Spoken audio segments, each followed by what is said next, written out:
अण्णासाहेब राजश्री शाहू महाराजांनंतर अण्णासाहेब पाटलांनंतर एकमेव प्रामाणिक नेता आहे की मनोज दादा फक्त समाजासाठी झटणारे व्यक्तिमत्व आहे।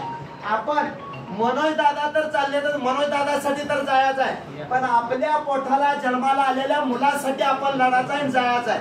पण माझी विनंती आहे की जिल्ह्यातल्या समन्वयक आहेत त्यांच्या ती तालुका वाईज बैठक घेतली, पण आपण गावात जसं लग्नाला भाऊभाऊकीला सांगतोय की बाबा उद्या लग्न आहे ती परवा दिवशी लग्न आहे ती, तसं 29 ऑगस्टला प्रत्येकाने पाहुण्या रावळ्याला सुद्धा फोन करायचा आहे की बाबा आपल्याला मुंबईला जायचं आहे आणि मनोज दादाच्या नेतृत्वाखाली पक्ष पात्र ही बघायचं नाही, कोण कुठल्या पक्षाचा ही महत्वाचं नाही। संघर्ष होता जरांगे पाटील हे आपल्यासाठी लढा लागले। आपण जर घरात बसलो ही संधी शेवटची आहे। भोगावती कारखान्याचे बिल होतं बार्शी तालुक्यात दादा पहिला आणि शेवटचं ही मुंबईचं आंदोलन आहे। एकबार गेलं की आरक्षणच घेऊन यायचं आहे, पहिला आणि शेवटचं आंदोलन करायचं आहे, आरक्षण घेतल्याशिवाय यायचं नाही। पण दादा आमची अनेक तळमळीचा मराठा आहे, आमची इच्छा आहे तुम्ही प्रामाणिक माणूस आहे, कुचक्या पत्र्यात तुमच्यासारखं नेतृत्व उभा राहिलेलं आहे, फक्त उपोषण तेवढं बिगर आला पाण्याचं करू नका एवढी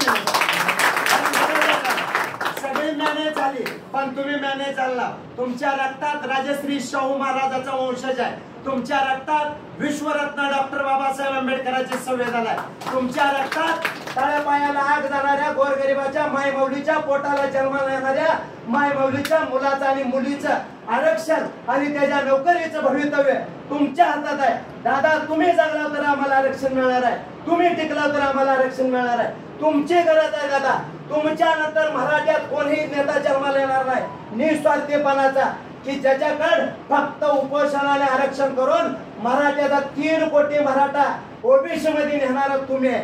राजकीय नेत्यांनी नेलं तुम्ही आपलं आरक्षण दुसऱ्याला दिलं लोकांनी, पण आपल्याला देऊ शकत नाही। दादा तुमची गरज आहे, तुमच्या तब्येतीची काळजीची गरज आहे दादा। मी एक सामान्य मराठा आहे, इथं समन्वयक आहेत, माऊली पवार आहेत, अमोल बापू आहेत, राजन भाऊ जाधव आहेत, अनेक मराठा आहेत, लाले वकील आहेत, त्यांच्या नेतृत्वाखाली जिल्ह्यामध्ये रविभाई आहेत, इथल्या सगळ्या समन्वयक जे निर्णय सांगतील त्याच्याशी आम्ही त्यांच्या पाठीमागे खंबीरपणे एकही सोलापूर जिल्ह्यातला मराठा पाहुण्यापाशी जाऊन राहणार नाही। तुम्ही जिथं मुक्काम करेल तिथं आम्ही वाटेवर झोपायला आमची तयारी आहे। आणि मोहोळ तालुक्यात आणि सोलापूर जिल्ह्यात जास्तीत जास्त गाड्या काढून तुमच्या नेतृत्वाखाली आम्ही मुंबईला 29 ऑगस्टला 100% नाही 1000% तुमच्या पाठीमागे आहे।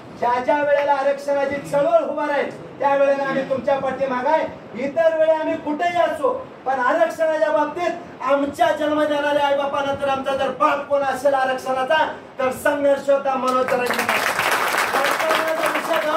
राजकारण हे विषय वेगळा आहे, समाज वेगळा आहे। समाजाच्या पटपावर आल्यावर समाज ही समाजासाठी आदर्श घ्यावा लागेल दलित समाजातला।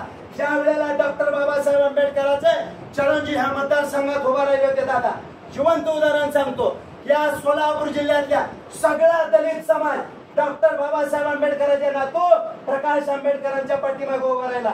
तसा या जिल्ह्यातला सगळ्या पक्षातला मराठा संघर्ष होता मनोज जरांगे पाटलाच्या पाठीमागे 1000 वेळा उभा राहिल्याची काळाची गरज आहे, त्यांनी उभा राहावं अशा